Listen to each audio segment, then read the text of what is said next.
C'est fou à quel point les discours de célébrités adorent énerver les politiques. Salut à tous, ici Reg, bienvenue dans les actualités de la semaine. Beaucoup d'actualités super intéressantes, surtout que le festival de Cannes s'est achevé et il s'est passé plein de trucs. Mais en plus de ça, il y a eu plein d'actus différentes sur plein de films, des polémiques, des conneries, des bêtises, vraiment tout le bonheur du monde en termes d'actualité. C'est fou à quel point ces actualités sont rarement positives vu le nombre de choses stupides que font les plateformes et autres producteurs. Mais évidemment, on va en parler, vous avez la liste des actualités dans la description et dans le commentaire épinglé. Mais encore une fois, je vous incite à regarder toutes les actualités parce que c'est cool de savoir ce qui se passe dans le monde du cinéma et des séries. Et comme d'habitude, avant de commencer cette vidéo, j'aimerais remercier le partenaire officiel de celle-ci, CyberGhostVPN et ses 38 millions d'utilisateurs et presque 5 sur 5 sur Trustpilot. Vous le savez aujourd'hui, CyberGhostVPN permet de contourner la chronologie des médias. Il y a plein d'excellents films que vous ne pouvez pas voir en France sur les plateformes qui ont produit ces films, comme Disney+.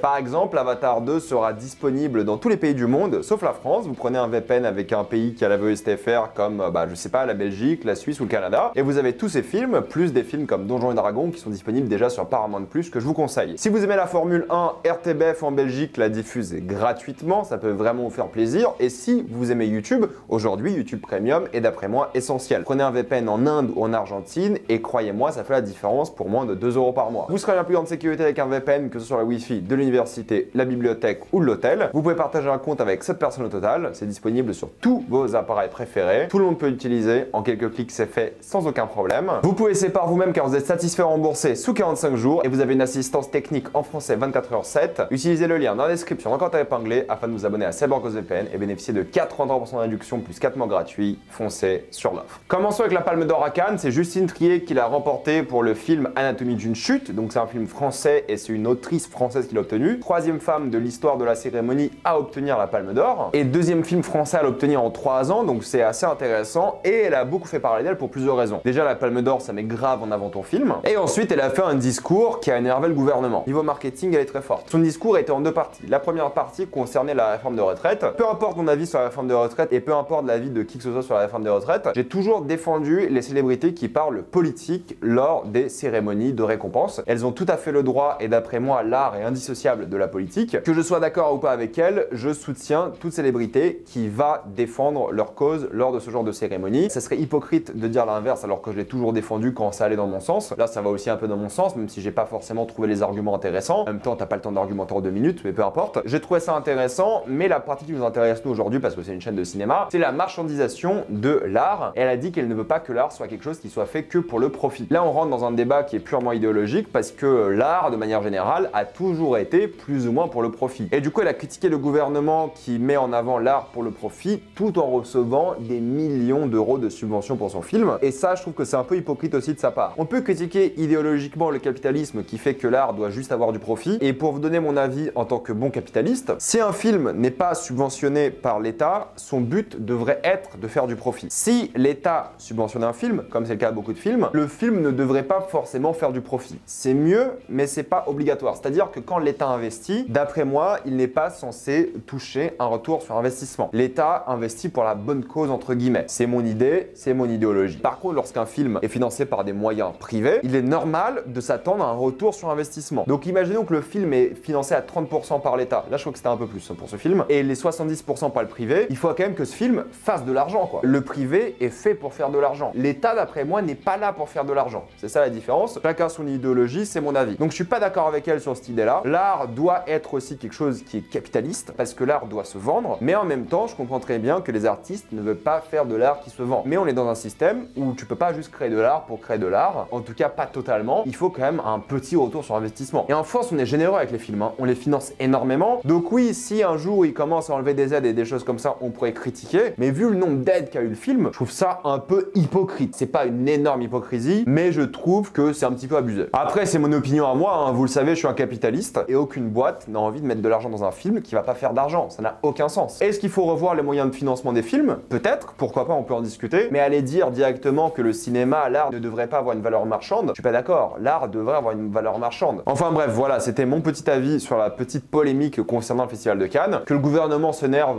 je pense que le gouvernement a mieux à faire. Il défend sa position et il défend justement ses subventions. Même si je suis pas d'accord avec elle, on va jamais soutenir des gens qui ne peuvent plus se prononcer. C'est bien qu'on soit pas d'accord. C'est ce que je soutiens aussi, le dialogue. Et d'ailleurs, le gouvernement qui essaie de la censurer, désolé, hein, que je sois d'accord ou pas avec le gouvernement, gouvernement, que je sois d'accord ou pas avec madame, elle a le droit de s'exprimer sur ce qu'elle veut. Qu'elle ait tort ou pas, elle a quand même le droit de s'exprimer. Elle a gagné une récompense, elle parle de ce qu'elle veut. Et pour une fois que ça parlait cinéma et politique du cinéma et financement du cinéma, on va pas se plaindre non plus quoi. Enfin bref, pourquoi est-ce que Scorsese fait encore des films à 80 ans? Dans une interview assez récente, il a dit plusieurs choses vraiment cool. Il a dit premièrement qu'il adore le cinéma forcément et il sait pas quoi faire de sa vie s'il sait pas faire des films. Et ensuite, ce que j'ai trouvé assez touchant, c'est qu'il a dit il y a énormément d'histoires à encore raconter, mais il ne reste plus beaucoup de temps pour le faire. Il a 80 ans le bonhomme, hein, c'est pas rien, donc c'est assez intéressant je trouve comme dialogue, surtout par rapport à Tarantino où lui il veut s'arrêter au top au bout de 10 films et puis basta. Scorsese il dit bah je vais raconter des histoires jusqu'à ma mort en gros quoi. Et je trouve ça honorable et dingue à son âge de faire des films aussi fous. D'ailleurs si on parle de son prochain film, en tout cas l'un de ses prochains films, ce sera un film sur Jésus. Vous savez que Scorsese est très chrétien, il a beaucoup parlé de religion dans ses films, il a dit qu'il veut faire un film sur Jésus, il a dit au pape. Par contre monsieur Scorsese, vous l'avez déjà fait le film sur Jésus.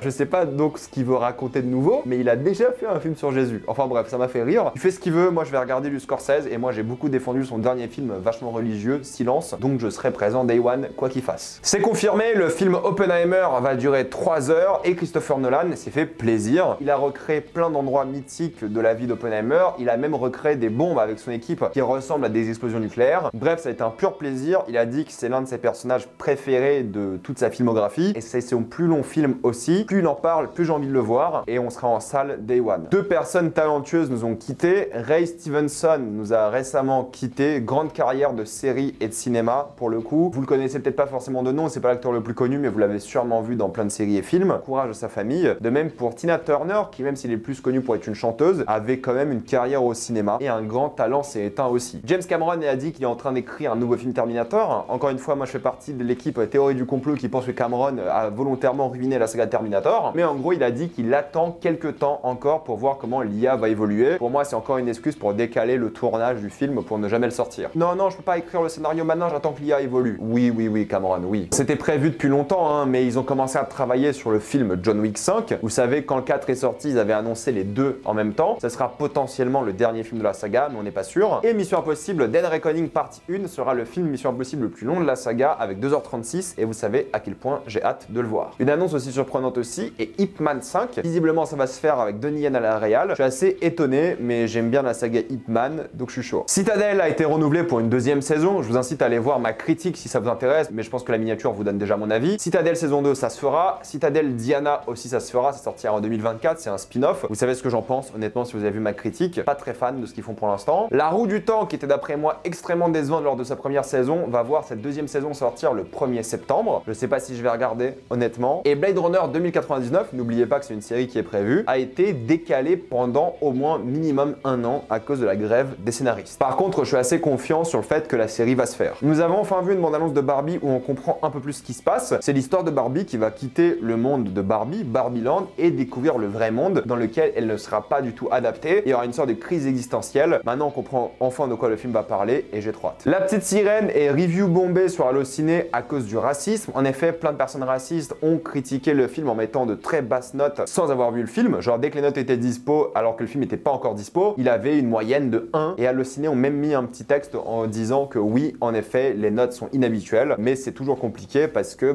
ce review bombing à cause des racistes cause énormément de problèmes. Ok, boycotter le film, mais mettre une note négative à un film que vous n'avez pas vu pour des raisons de racisme, d'homophobie ou autre n'est pas normal et ça ne devrait pas être autorisé. J'en parle depuis des mois, le partage de compte Netflix est enfin achevé en France aussi. Il faudra vous connecter à la Wi-Fi de votre foyer en choisissant un seul foyer. Vous vous rendez compte du problème, hein, si vous êtes étudiant comme moi, j'avais vécu pendant 6 ans en dehors de mon foyer familial à Paris quand j'ai déménagé, donc j'aurais passé 6 ans sans Netflix. Maintenant que j'habite tout seul, j'ai un CDI, tout ça, j'ai une vie, j'ai YouTube, je peux installer mon propre foyer chez moi, vu que c'est moi qui paye. Par contre, genre ma famille, c'est fini quoi. Faudra payer un supplément de 6 € pour qu'ils en profitent et c'est une grosse erreur en la part de Netflix, mais en même temps, il faut les comprendre, c'est-à-dire que c'est pour jouer l'avocat du diable, c'est le plus gros marché qu'ils n'ont pas atteint. Il y a clairement un plafond de verre avec la plateforme de streaming. Au lieu d'avoir 4 profils et 4 personnes différentes, maintenant tu auras 4 comptes différents, donc 4 personnes qui payent si les personnes payent. Au début, il y a beaucoup de désinscrits, beaucoup de résiliations, mais croyez-moi, toutes les plateformes de streaming vont le faire à partir d'un moment. Mais pour l'instant, les autres en profitent, comme Amazon et autres, pour qui ça devient un argument de vente. N'oubliez pas que Netflix est dans le game depuis longtemps, c'est les précurseurs, ils sont face à des problèmes que les autres n'ont pas encore atteints. Donc même si je suis pas fan de Netflix depuis quelques années maintenant, je pense que c'est quelque chose que tout le monde va faire et malheureusement, c'est la nouvelle réalité du streaming. streaming aujourd'hui. Mais ça reste une décision de merde d'après moi. Dolph Lundgren va jouer dans le spin-off de la série The Witcher qui sera sur les rats. Le tournage va bientôt commencer en Afrique du Sud. Est-ce que les rats méritent un spin-off? Pourquoi pas, à la limite, mais ça ne me donne pas vraiment envie non plus. Et si on parle de Witcher, Lauren Isrich, la créatrice, a très bien dit que lors du départ d'Henry Cavill, il y avait un choix à faire, ou arrêter la série ou la continuer. La série a été renouvelée pour une 5e saison. Elle continuera donc 2 saisons supplémentaires car, je cite, il y a trop d'histoires à raconter. Vous savez très bien ce que je pense de la série depuis la saison 3, depuis ce qu'ils ont annoncé par rapport à celle-ci. Je n'y crois plus trop et j'avance de déception en déception. Max est devenu la nouvelle plateforme HBO. Oui, HBO Max est mort et la grosse polémique qu'il y a eu quand même aux États-Unis et dans les pays qui ont maintenant Max, c'est que HBO Max ne s'est pas transformé en Max. Au lieu de faire une mise à jour de l'application, ils ont juste fait une nouvelle application. La nouvelle application Max combine HBO, Warner, Discovery et contient 2 fois plus de contenu que HBO Max, mais le nom HBO a définitivement disparu. Maintenant, ça s'appelle Max. Il y aura toujours un endroit pour regarder HBO sur la plateforme, vous pouvez cliquer sur HBO, mais la plateforme de streaming n'est plus uniquement associée à la chaîne. Et HBO a déclaré qu'ils ne feront jamais de reboot de leur série, ils préfèrent créer du contenu original et HBO pour ça, je vous remercie. En parlant de HBO, The Idol a commencé sur Rotten Tomatoes à 9% mais a gravi à 27%, c'est considéré comme la pire série HBO dramatique de l'histoire. J'en parlerai évidemment sur la chaîne la semaine prochaine lorsqu'elle sera dispo. Je pense qu'il y a beaucoup de choses à dire et j'ai hâte d'en parler. The Last of Us,